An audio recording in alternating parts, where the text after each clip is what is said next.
Bhagyalakshmi upcoming எபிசோடில் இங்கே கோபி அடுத்த நாள் காலையில் ஆயிடுச்சு. இது வரைக்கும் வீட்டுக்கே வரலன்னு ராதிகா முடிஞ்ச வரைக்கும் கோபியோட ஃபோன் ட்ரை பண்ணுறாங்க. ஆனால் கோபியோட ஃபோன் சுவிட்ச் ஆஃபில் இருக்குது. என்ன பண்ணுறதுன்னு தெரில. க்ளவுட் செக்கிலுக்கு போயிருப்பார்னு நினச்சாங்க. ஆனால் க்ளவுட் செக்கிலேருந்து கால் பண்ணி கோபி சார் இன்னும் வரவே இல்லை மேடம், சார் எங்கே இருக்காங்க அப்படின்னு அங்கேருந்து கேட்க இங்கே ராதிகாவுக்கு ஒன்றுமே புரியல. என்ன இது, கோபி எவ்வளோ பிரச்சனை இருந்தாலும் க்ளவுட் கிச்சன் போகாமல் இருக்க மாட்டார், ஆனால் அங்கேயும் போகலையே அப்படின்னு இங்கே ராதிகா யோசிச்சது மட்டும் இல்லாமல் அவருடைய ஃப்ரெண்டு செந்திலுக்கு கால் பண்ணுறாரு. ஆனால் செந்தில், நான் கொஞ்சம் வெளில இருக்கேன் ராதிகா, என் ஃபோனுக்கு நேற்றுலேருந்து ரீச் ஆகிருக்காது, அதனால் கோபி என்கிட்ட பேசவும் இல்லை, நான் கோபியை பார்க்கவும் இல்லையே அப்படின்னு அவரும் சொல்லிடுறாரு. இங்கே ராதிகாவுக்கு என்ன பண்ணுறதுன்னு தெரில. அப்போது இவர் க்ளவுட் கிச்சன் போகலை அப்படின்னா ஒன்று இவர் அதிகமாக குடிச்சிட்டு எங்கேயாவது போதையில் கிடக்கணும், இல்லை குடிச்சிட்டு போதையில் இங்கே வராமல் கோவத்தில் பாக்கியா வீட்டுக்கு எதுவும் போயிருப்பாரோ அப்படிங்கிற மாதிரி யோசிக்கிறாங்க. இங்கே ராதிகாவோட அம்மாவும் அதே தான் சொல்கிறாங்க. ராதிகா, எனக்கு என்னமோ பயமாக இருக்கடி, அதுக்கு தான் அப்படிலாம் பேசாதன்னு சொன்னேன்.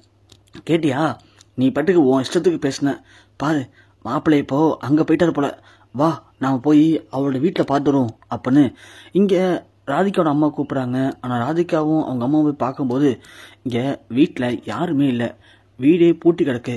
இங்கே அவங்களுக்கு பயம் அதிகமாகுது. ஒருவேளை அவர் என்கிட்ட சண்டை போட்டுட்டு இங்கே வந்து இவங்க எல்லாம் சேர்ந்து வீடே காலி பண்ணிட்டு போயிருப்பாங்களோ அப்படிங்கிற மாதிரி இங்கே எல்லாருக்கும் பயங்கர டென்ஷன் ஆகுது. ராதிகாவுக்கும் கமலாவுக்கும் என்ன பண்ணுறதுன்னு தெரில. உடனே ராதிகா சொல்கிறாங்க, அம்மா நீ வீட்டுக்கு போ, நான் போய் பார்த்துட்டு வரேன். எங்கே ராதிகா போவேன்? இல்லைம்மா, ஒரு 2 மணி நேரம் இருக்குது, நான் போய் பார்த்துட்டு வரேம்மா, நீ போய் மையோவை பார்த்துக்க போமான்னு சொல்லி கமலாவை வீட்டுக்கு அனுப்பிட்டு ராதிகா அப்படியே போகிறாங்க. கொஞ்ச நேரத்தில் ராதிகாவுக்கு ஒரு ஐடியா வருது. நாம் ஏன் பாக்கியாவுக்கு கால் பண்ணி பார்க்கக்கூடாது அப்படின்னு ராதிகா உடனே பாக்கியாவுக்கு கால் பண்ணுறாங்க. இங்கே பாக்கியாவும் ராதிகா கால் பண்ணுறாங்களே அப்படின்னு சொல்லி ஃபோனை அட்டன் பண்ணுறாங்க. அட்டன் பண்ணதும் ராதிகா, பாக்கியா எங்கே இருக்கீங்க, உங்கள் வீட்டில் ஆளே இல்லை அப்படின்னு சொல்லும்போது, ராதிகா இது மாதிரி நீங்கள் கிளம்பி இந்த ஹாஸ்பிட்டலுக்கு கொஞ்சம் சீக்கிரம் வாங்க அப்படின்னு பாக்கியா சொல்ல, என்னாச்சு பாக்கியா ஏன் அப்படின்னு கேட்குறாங்க. நீங்கள் வாங்க ராதிகா, நான் சொல்கிறேன் சீக்கிரமாக வாங்க அப்படின்னு சொல்லிட்டு இங்கே பாக்கியா ஹாஸ்பிட்டலுக்கு வெளியில் நின்றுட்டுருக்காங்க. கரெக்டாக ராதிகாவும் கொஞ்ச நேரத்துலேயே ஹாஸ்பிட்டலில் வந்துடுறாங்க. வந்தவுடனே இங்கே ராதிகா கேட்குறாங்க, என்னாச்சு பாக்கியா, யாருக்கு என்னாச்சு அப்படின்னு கேட்கும்போது, ராதிகா அது வந்து நைட்டு திடீர்னு கோபி ஒரு 11 மணிக்கு மேலே கால் பண்ணார், திடீர்னு நெஞ்ச வலிக்குது, என்னால் முடியலன்னு சொல்லி கால் பண்ணார், வந்து பார்த்தேன் அவர் கார்லேயே மயங்கிட்டார், அழைச்சிட்டு வந்து இங்கே தான் ஹாஸ்பிட்டல் சேர்த்துருக்கேன் அப்படின்னு சொல்லவும், ராதிகா ஒன்று கோபிக்கு என்னாச்சு கோபின்னு சொல்லிட்டு உள்ளே ஓடுறாங்க. ராதிகா, நான் சொல்கிற அம்சம் கேளுங்க அப்படின்னு சொல்கிறதுக்குள்ளேயே இங்கே ராதிகா ரொம்ப ஸ்பீடாக ஓடி போய் இங்கே கோபி இருக்கிற ஐசி ரூமில் கிளாஸ் வழியாக பார்க்குறாங்க கோபியை. கோபி அங்கே மயக்கத்தில் இருக்கார். இங்கே ராதிகா பயங்கரமாக அழுகுறாங்க. கோபி என்னாச்சு கோபி, உங்களுக்கு என்ன ஆச்சு, ஏன் கோபி இப்படி ஆச்சு, எனக்கு ஏன் ஃபோன் அடிக்கவே இல்லை அப்படி அப்படின்னு சொல்லி இங்கே ராதிகா பயங்கரமாக ஃபீல் பண்ணுறாங்க. ஈஸ்வரி உடனே கடுப்பாடுறாங்க.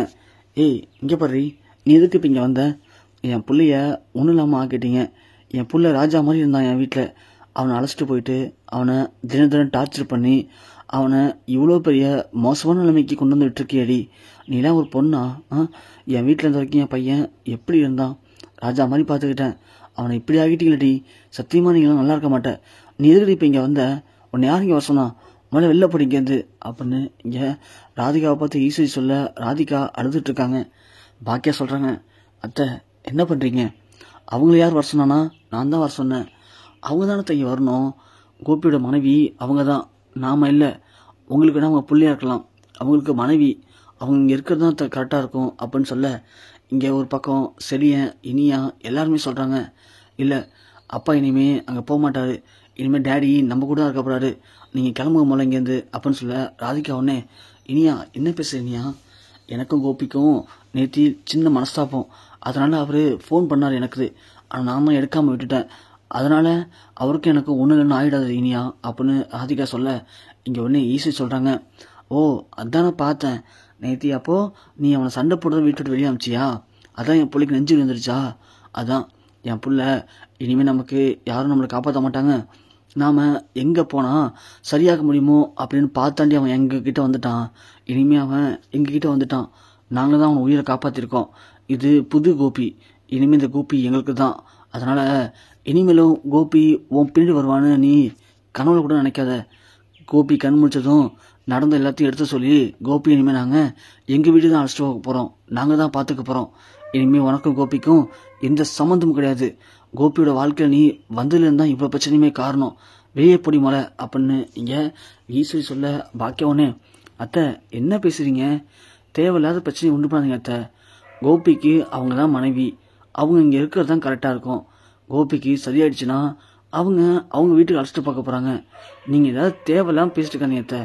ராதிகா, அவங்க ஏதோ ஆத்திரத்தில் பேசுகிறாங்க ராதிகா, நீங்கள் எதுவும் மனசில் வச்சுக்காதீங்க ராதிகா அப்படின்னு சொல்ல ராதிகா இங்கே அழுதுகிட்டு இருக்காங்க. பார்த்தா அப்பன்னு ராதிகாவோட அம்மா கமலா ஃபோன் பண்ணுறாங்க.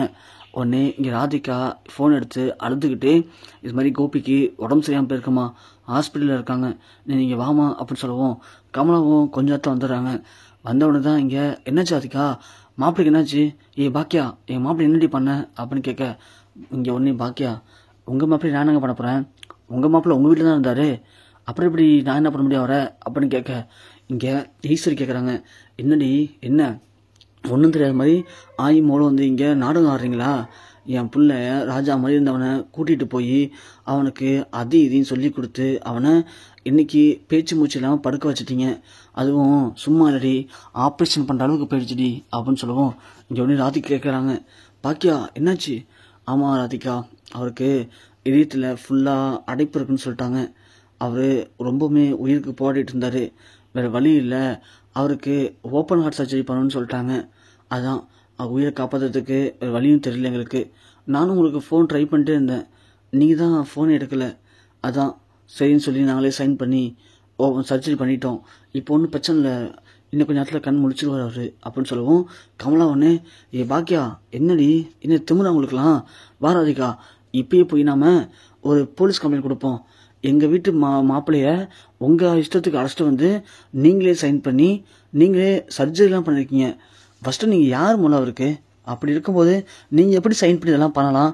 உங்களுக்கு யார் இந்த உரிமையை கொடுத்தது? அவர் தான் நீங்களாம் வேண்டான்னு சொல்லிட்டு எங்கள் பின்னாடி வந்தார். அப்படி இருக்கும்போது எதுக்கடி சும்மா சும்மா வந்து அவரை என் புள்ள என் புருஷன் எங்கள் அப்பான்னு அவரை போட்டு குறைச்சல் கொடுத்துட்டே இருக்கீங்க அப்படின்னு இங்கே கமலா இஷ்டத்துக்கு பேச ஒரு கட்டத்துக்கு மேலே பாக்கியாவே தாங்க முடியாமல் பாக்கியா கொந்தளிச்சிடாங்க. இங்கே பாருங்க, என்ன பேசுகிறீங்க? உங்கள் வீட்டு மாப்பிள்ளையா? அவர் இந்த வீட்டு பையன் ஃபஸ்ட்டு, அதுக்கப்புறம் எனக்கு புருஷன், என் பிள்ளைங்களுக்கு அப்பா, அதுக்கப்புறம் தான் அவர் உங்களுக்கு மாப்பிள்ளை. புரியுதுங்களா? நாங்கள் ஒன்றும் யார் குடும்பத்தில் இருந்தோம் அவரை பிரிச்சுட்டு போயிடல. நீங்கள் தான், நீங்களும் உங்கள் பொண்ணும் கொஞ்சம் கூட வெக்கமே இல்லாமல் அசிங்கம் இல்லாமல் எங்கள் குடும்பத்தில் நல்லா இருந்த ஒரு ஆளை பிரிச்சுட்டு போய் உங்கள் குடும்பம் நல்லா இருக்கும்னு சொல்லி நீங்கள் அவரை வச்சுக்கிட்டீங்க. ஆனால் நாங்கள் ஒன்றும் அப்படி விட்ட எண்ணம் கிடையாது எங்களுக்கு. அதனால் யார் குடும்பத்தில் யாரை பிரிக்கணும், அவங்க என்ன பண்ணணும் அப்படிங்கிறது எங்களுக்கு தோணாது. அது உங்கள் பெரியவிலேயே ஊறி பண்ண புத்தி உங்களுக்கு தான். அதனால் வார்த்தையை பார்த்து பேசுங்க அப்படின்னு பாக்கியா சொல்ல இங்கே கமலா ஒன்று, பாக்கியா அப்படின்னு துள்ளவும் ராதிகா ஒன்று, அம்மா நீ வாயை மூடுமா, உன் வாயால் தான் நிறைய பிரச்சனைங்க வந்துட்டுருக்கு அப்படின்னு சொல்லவும் கமலா ஒன்று, ஆமாண்டி நீங்கள் எதுக்கு எடுத்தாலும் என்னையே குறை சொல்லு அப்படின்னு சொல்லிட்டு கமலா அமைதியாகிறாங்க. இங்கே டாக்டர் வராங்க. கோபிநாத் சார் கண்ணு முடிச்சிட்டாருங்க, ஸோ ஒரு ஆளாக போய் பாருங்கள் அப்படின்னு சொல்லுவோம். ராதிகா ஒன்றே முதல்ல போக போகிறாங்க. அதுக்குள்ளே ஈஸ்வரி வந்து, ராதிகா எங்கே போகிற? நீ ஒன்றும் போக நாண்டி, உன் கூட வந்துருந்தாண்டி அவனுக்கு ஆரம்பிச்சது சனியே, நீ இங்கே இருந்தி மோல, நான் போய் என் பிள்ளையை பார்க்குறேன் அப்படின்னு ஈஸ்வரி கிளம்ப இனியா ஒன்று, பாட்டி நானும் வரேன் பாட்டி, டேடியை பார்க்கணும் பாட்டி அப்படின்னு இனியா சொல்கிறாங்க. செலினும் டேடி பாட்டி நீங்கள் போயிட்டு வாங்க பாட்டி, அடுத்து நான் போய் பார்த்துட்டு வரேன் அப்படின்னு சொல்லவும் இங்கே கமலா ஒன்று, அதெல்லாம் முடியாது, மாப்பிள்ளைய என் பொண்ணு தான் ஃபஸ்ட்டு பாப்பா, ராதிகா நீ போடி, உன்னை தடுக்கிறது இங்கே யாருக்கும் உரிமை இல்லை அப்படின்னு ராதிகாவை அனுப்ப பாக்கியா ஒன்று, அத்தை நீங்கள் இருக்குத்த ராதிகா போய் பார்த்து வரட்டும். பாக்கியா உனக்குனா புத்தி கெட்டு போச்சாடி? நைட்டு உடம்பு சரியாமல் போனோன்னே ஹாஸ்பிட்டல் சேர்த்துருக்கோம், காலையில் வரைக்கும் அவனை பற்றி கவலை இல்லாமல் வீட்டில் படுத்து தூக்கிட்டு வந்திருக்கா. அவன் போய் முதல்ல பார்க்கணுமா? என் பிள்ளைய நான் தான் ஃபஸ்ட்டு பார்ப்பேன் அப்படின்னு கத்த இங்கே நர்ஸு உள்ளேருந்து வராங்க. என்னம்மா நானும் வந்ததுலேருந்து பார்த்துட்ருக்கேன், இது ஹாஸ்பிட்டலா இல்லை சந்தை கடையாம்மா? ஏம்மா அப்படி அடிச்சுக்கிட்டு இருக்கீங்க எல்லாரும் அப்படின்னு கேட்க யாருமே ஒன்று பேசாமல் இருக்காங்க. டாக்டரு ஒரு ஆளாக தான் பார்க்க சொல்லியிருக்காரு, அது இல்லாமல் உள்ளே இருக்கிற பேஷண்ட் வந்து யார் பாக்கியான்னு பேர் சொல்கிறாரு. பாக்கியா இங்கே யார் அப்படின்னு கேட்கவும் பாக்கியாவும் முன்னாடி வராங்க. நீங்கள் மட்டும் போய் அவரை பாருங்கம்மா, வேறு யாரும் போக வேணாம் அப்படின்னு சொல்லுவோம். இங்கே பாக்கியா ஒன்று, இல்லை நான் வேணாம், ராதிகா போகட்டும். மா, பேஷண்ட்டுக்கு இப்போது சர்ஜரி பண்ணியிருக்கு, அவருக்கு பிடிச்ச மாதிரி மனசுக்கு நிம்மதியாக இருக்கிற சில விஷயங்களை மட்டும் தான் பண்ணணும். அவருக்கு பிடிக்காத பண்ணால் அதுவே சர்ஜரியை திரும்பவும் மோசமாக்க வாய்ப்பு இருக்குது. அது அவர் உயிருக்கே ஆபத்தாக போய் முடியுமா? அதனால் அவர் இப்போது பாக்கியான்னு தான் புலம்புறாரு. ஸோ பாக்கியா யாரும் வந்தீங்கன்னா அவங்க போய் பாருங்கள். இல்லை எங்கள் விருப்பத்தை தான் நாங்கள் பார்ப்போம்னா அதுக்கு மேலே உங்கள் விருப்பமா அப்படின்னு இந்த நர்ஸ் சொல்லவும், இங்கே ஈஸ்வரி, இனியா, எழில், சரியா எல்லாருமே, அம்மா நீங்கள் போங்கம்மா, நீ போய் பார்த்துட்டா போவான் அப்படின்னு சொல்லி பாக்கியாவை உள்ளே அனுப்புகிறாங்க. பாக்கியா உள்ளே போன உடனே கோபி பாக்கியாவை பார்த்து அப்படியே கண் கலங்குறாரு. அவரால் அழ மட்டும் தான் முடியல, கண்ணிலேருந்து தண்ணி அப்படியே கசியுது. பாக்கியா ஒன்று, கோபி ஏன் அழுவுறீங்க, நார்மலாக இருங்க, உங்களுக்கு சர்ஜரி பண்ணியிருக்கு அப்படின்னு சொல்லுவோம். உடனே கிட்டக்கு போன பாக்கியாவோட கையை நம்ம கோபி பொறுமையாக பிடிக்கிறாரு. பாக்கியாவால் தட்டி விடவும் முடியல, ஒன்றும் பண்ணவும் முடியல. இங்கே கோபி பொறுமையாக என்னை மன்னிச்சிடு பாக்கியா, நான் பெரிய தப்பு பண்ணிட்டேன். நான் ஏதோ ஒரு சின்ன சின்ன விஷயத்த எல்லாத்துக்கும் காரணம் நீ தானே ஓ மேலே போட்டு ஒன்றையும் நான் வில்லியாக பார்த்துட்டேன். அதுதான் நான் வாழ்க்கையில் நான் மிகப்பெரிய தவறு. அந்த தவறு இன்றைக்கி எனக்கு பாவமாக முடிஞ்சிச்சு. அந்த பாவத்தினால தான் நான் இவ்வளோ தப்பு பண்ணிட்டேன். சத்தியமாக நான் தெரிஞ்சு பண்ணலை, என்னை மன்னிச்சிடு பாக்கியா அப்படின்னு இங்கே பாக்கியாவோட கையை பிடிச்சி கோபி கண் கலங்கவும், பாக்கியா உடனே, ஐயோ கோபி ஏன் இப்படிலாம் பேசுகிறீங்க, எனக்கு உங்கள் மேலே எந்த கோபமும் இல்லை கோபி அப்படின்னு பாக்கியாவும் லைட்டாக கண் கலங்குறாங்க. அப்படின்னு பார்த்து இங்கே ராதிகா அந்த ஐசியூ கிளாஸ் வழியாக பார்த்துறாங்க. பார்த்தா இங்கே கோபி பாக்கியாவோட கையை பிடிச்சி கோபி கண் கலங்குறதும் பாக்கியா கண் கலங்குறதும் பார்த்து ராதிகாவுக்கு ஒன்றுமே பேச முடியல. ராதிகா ரொம்ப ஃபீல் பண்ணி ஆட ஆரம்பிக்கிறாங்க. உடனே கமலாவும் என்னாச்சு ராதிகா அப்படின்னு எட்டி பார்க்குறாங்க. பார்த்தா இவங்க 2 பேரும் கை பிடிச்சதை பார்த்த கமலா, பாத்தியாடி ராதிகா, நான் சொல்லலை, ஒரு நைட்டு தாண்டி அவருக்கு உடம்பு சொல்லணும்னு அழைச்சிட்டு வந்தாங்க, அதுக்குள்ளே பாரு அவர் மாப்பிள்ளை பார்த்தியா பாக்கியா கை பிடிச்சி அழுகுறாரு, பாக்கியா தான் பாப்புன்னு சொல்கிறாரு. இத்தனை நாள் ராதிகான்னு மூச்சுக்கு 300 வாட்டி ஓம் பேர் சொன்னார். ஆனால் இன்னைக்கு பார்த்தியா ராதிகா, ஒரு நைட்டு அவருக்கு உடம்பு சரியில்லை வர. எனக்கு என்னமோ சந்தேகமாக இருக்குடி, இதெல்லாம் உண்மையிலேயே உடம்பு சரியாமல் போயிருக்குமா, இல்லை இதுங்களாம் சேர்ந்து போகிற நாடகமானு தெரியலையே அப்படின்னு கமலா பேச, ஈஸி ஒன்று, ஏய் என்னடி சொல்கிற, என் பிள்ளை இங்கே உடம்பு சரியாமல் ஆப்ரேஷன் பண்ணி படுத்துருக்கான், நாடகமானு கேட்குறேன், இங்கே பாரு உனக்கு அவ்வளோதான் அப்படின்னு சொல்ல, என்னங்க என்ன பண்ணுவீங்க, அப்படி தாங்க பேசுவேன். பாக்கியாவை மாப்பிள்ளை டிவோர்ஸ் பண்ணிட்டாரு, என் பொண்ணு தானங்க பொண்டாட்டி, அவள் சைன் பண்ணாமல் ஆப்ரேஷன் பண்ணியிருக்கீங்க, இப்போ என்னமோ மாப்பிள்ளை ஆளாக பாக்கியாவை பார்க்கணும்னு சொல்லி கூப்பிட்றாரு, இதெல்லாம் என்னங்க அர்த்தம்? நீங்கள் மிகப்பெரிய கைக்காரி குடும்பம் நல்லாவே தெரியும், ஆனால் எந்த அளவுக்கு சொக்குப்படி போட்டு மயக்கணும்னு நான் எதிர்பார்க்கவே இல்லை அப்படின்னு சொல்ல, ஈஸ்வரி பொறுத்தது போதும், இனிமேல் நம்ம சும்மா இருக்கக்கூடாது அப்படின்னு சொல்லிட்டு ஈஸ்வரி கமலாவை பல்லான்னு வர விடுறாங்க. யாரை பார்த்து சொல்கிற, அந்த மாதிரி பொழப்பு எங்களுக்கு பண்ண தெரியாடி, நீ தான் கோபியை அப்பெல்லாம் பண்ணி அழைச்சிட்டு போனீங்க அப்படின்னு சொல்லவும், இங்கே ராதிகாவுக்கு ஒன்றுமே பண்ண முடியல. பாக்கியா இங்கே பேசிட்டு வெளில வரவும், இங்கே அடுத்தது ஒரு வேளை போய் பார்க்கலாம் அப்படின்னு சொல்கிறாங்க.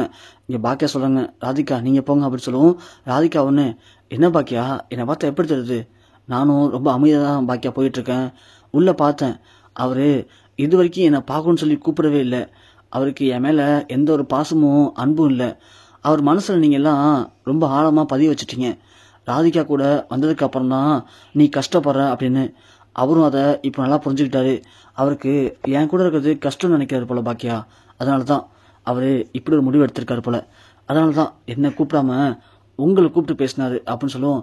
ஐயோ ராதிகா நீங்கள் தப்பாக புரிஞ்சுக்கிட்டீங்க, அவர் என்கிட்ட மன்னிப்பு தான் கேட்டார், நான் பண்ண தப்புன்னு சொல்லிட்டு, அதோட நான் அவரை சரியான நேரத்தில் காப்பாற்றிட்டேன்ல, அதனால் தேங்க்ஸ் சொன்னார் ராதிகா, அவ்வளோதான் அப்படின்னு சொல்லும்போது, பரவாயில்ல பாக்கியா, மன்னிப்பு, தேங்க்ஸு, அரவணைப்பு, அன்புன்னு எல்லாமே யாரை பிடிச்சிருக்கோ அவங்களுக்கு தான் கொடுக்க தோணும்.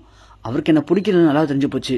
நைட்டு அவர் அதான் என்கிட்ட சொல்லிட்டு வந்தார், என் கூட வந்ததுக்கப்புறம் தானே அவருக்கு பிரச்சனைன்னு சொன்னார், இனிமேல் நான் அவர் லைஃப்பில் இல்லை பாக்கியா, நான் இனிமேல் அவர் தேவைப்பட மாட்டேன்னு நினைக்கிறேன், அதனால தான் இது வரைக்குமே அவரே என்னை கூப்பிடல, இருக்கட்டும் பரவாயில்ல அப்படின்னு சொல்லிட்டு ராதிகா, மா வா போகலாம் அப்படின்னு சொல்லுவோம்.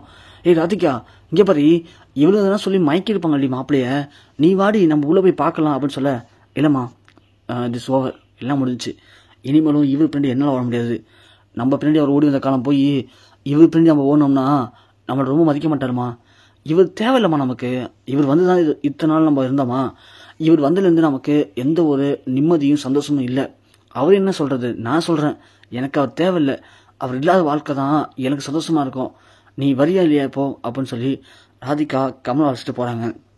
இங்கே பாக்கியா ராதிகான்னு சொல்ல ஈஸ்வரனு பாக்கியா கையை பிடிச்சி, பாக்கியா உனக்குன்னா அறிவு இல்லையா, எவ்வளோ பேசுகிறா பாத்தியா, அவள் போட்டு விடு. அவன் என்னைக்கு கோபி வாழ்க்கையில் வந்தாலோ அன்னைக்கு தான் கோபியோட வாழ்க்கையே நாசமாக போச்சு. அதுலேருந்து அவனுக்கு அடிக்கடி உடம்பு செய்யாமல் போச்சு. அவள் போட்டு விடுடி அப்படின்னு சொல்லுவோம். இங்கே பாக்கியா ஒன்று, அத்தை என்னத்தான் பேசுகிறீங்க, அவள் தானத்தை அவரோட ஒரிஜினல் மனைவி அப்படின்னு சொல்ல, பாக்கியா சும்மா சொல்லாதடி, அவள் ஒன்றும் மனைவியாகவும் இருக்கவனா, அவள் மனுஷாவும் இருக்கவனா, அவள் போட்டு விடு அப்படின்னு இங்கே ஈஸி சொல்ல பாக்கியாவில் ஒன்றுமே பேச முடியாமல், என்னடா இது ராதிகாவும் புரிஞ்சுக்காமல் போகிறாங்க. கோபியும் ராதிகாவை கூப்பிட்டு பார்க்கவே இல்லை. இதுக்கு என்னதான் முடிவுன்னு தெரியாமல் இங்கே பாக்கியா அப்படியே கண் கலங்கி போய் நிற்கிறாங்க.